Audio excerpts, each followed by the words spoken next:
If you're a crypto investor, you might have looked at what countries you should go that are crypto friendly.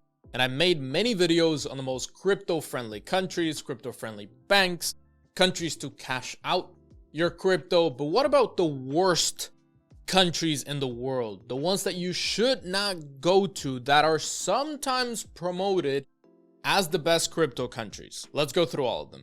The first one, I want to mention it because even the citizens of this country have trouble with crypto abroad, and that is the United States. Obviously, the US has short-term capital gains, long-term capital gains.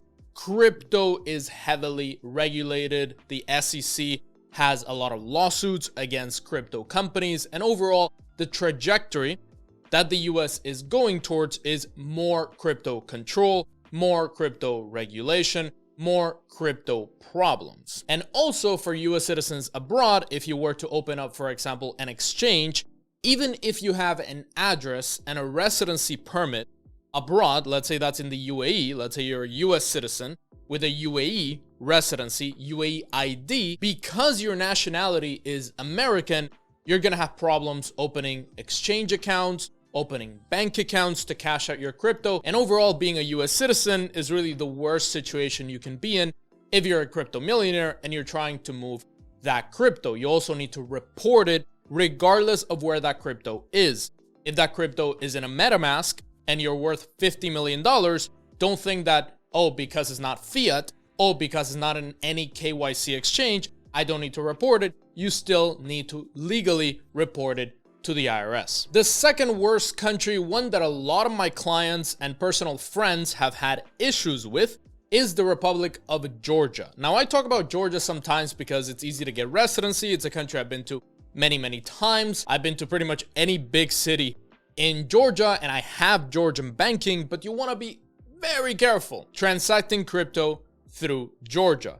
If you want to get cash in Tbilisi, Georgia, that's very easy. There's a lot of brokers where you can send them crypto, they give you cash, you then use that cash in Georgia, and it's pretty simple. You can buy an apartment in cash, but when it comes to cashing it out through a bank, you want to be very careful. Banks are notorious for closing down accounts of people that send more than $10,000, for example, from a crypto exchange, or they start to get a lot of transfers from P2P transfers or from a broker. The bank will ask you a ton of questions. And now that they are part of CRS, they used to not be part of CRS. That's why Georgia was so attractive in the first place, apart from the food and the people and the cost of living is lower and yada yada. But the main thing that attracted people is the non-CRS. Now they are part of CRS, so banks are way more strict on who they let have a bank account. They're way more strict on all your transactions, and you want to be extremely careful sending crypto to a Georgian bank account, especially large amounts, because some people come to us and they say, oh, I heard Georgia's a crypto friendly country. I'm going to go there and I'm going to cash out $2 million. It sadly doesn't work that way. The bank can freeze your account and you're going to have a lot of problems later. Another country that I talk about sometimes for residency and for taxes, but for crypto specifically, might be difficult is Costa Rica. We've had multimillionaire clients that go to Costa Rica to cash out their crypto, and they've had so many issues with banks in Costa Rica.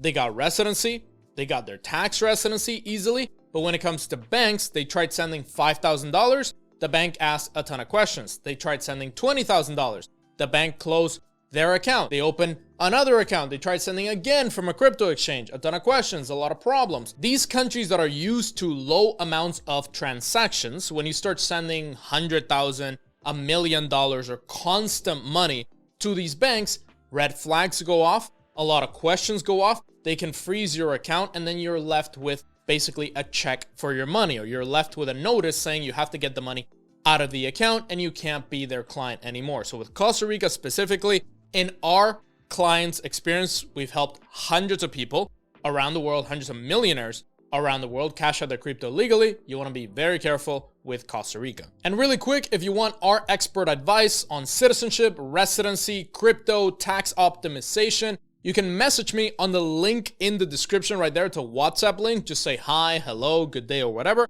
I will ask you a couple questions like, what country are you interested in? What is your current net worth? And when are you looking to get started? You can answer those questions. We can get into a conversation, and then we can see if we can work together, just like hundreds of millionaires all over the world. The next country, very popular for residency, tax residency.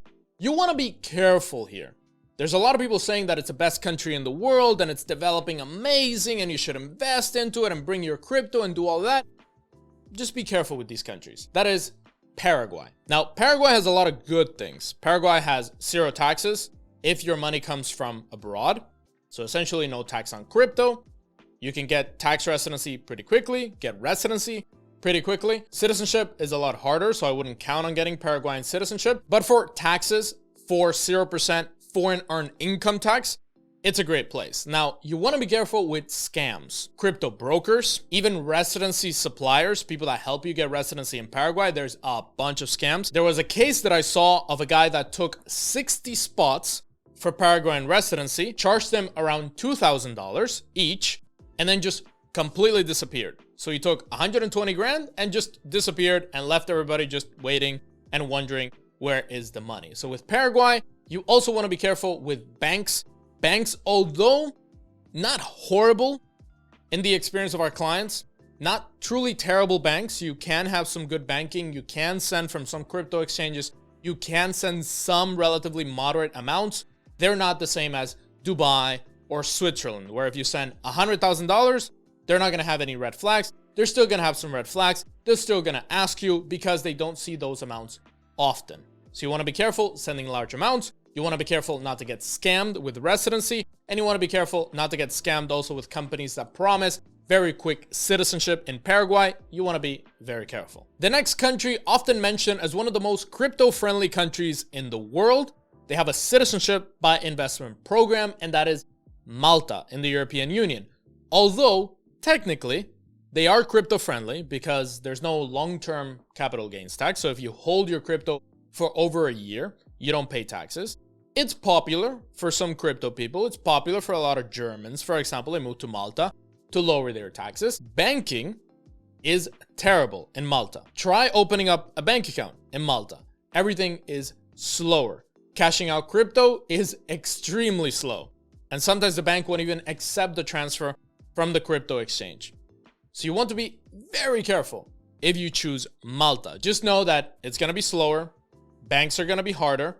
They're going to ask for more and more documents. Compliance is strong at the banks. So if you want to cash out your crypto to banks, for example, Malta might not be the best option. In my opinion, there's more better options around the world. And also the lifestyle that you're going to experience in Malta might be very boring for you if you come from a big city, or if you come from a country where you have access to a lot of things by car, for example, or by train. You're in an island or 2 small islands, Malta and Gozo. Although it's very beautiful, it might not be the lifestyle for you. And the next countries, although you're probably not planning to move to any of these countries, I do want to mention them in case you're looking to get residency, get some sort of investor visa in any of these countries. And those are first, Japan. They have up to 55% crypto tax, and they put people in jail for accidentally misreporting their income on their crypto. The second one is Australia. We have a lot of Australian clients leaving Australia, going to places like Dubai to cash out their crypto because they don't want to be under the Australian government. Australia is tough on taxes. They're very aggressive. They're looking to tax you even if you left the country already.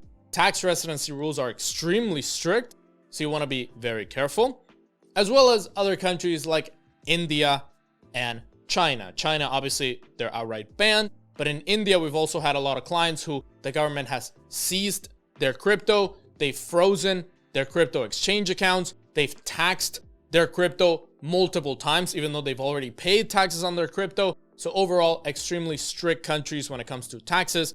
And crypto, you want to avoid them. You want to be very careful with them. Now that you know the worst countries for crypto, what about the best countries around the world where you can cash out millions of crypto tax-free legally? You want to check out this video right here on the best countries around the world to cash out your crypto tax-free, the most crypto-friendly countries all over the world. Check them out right here.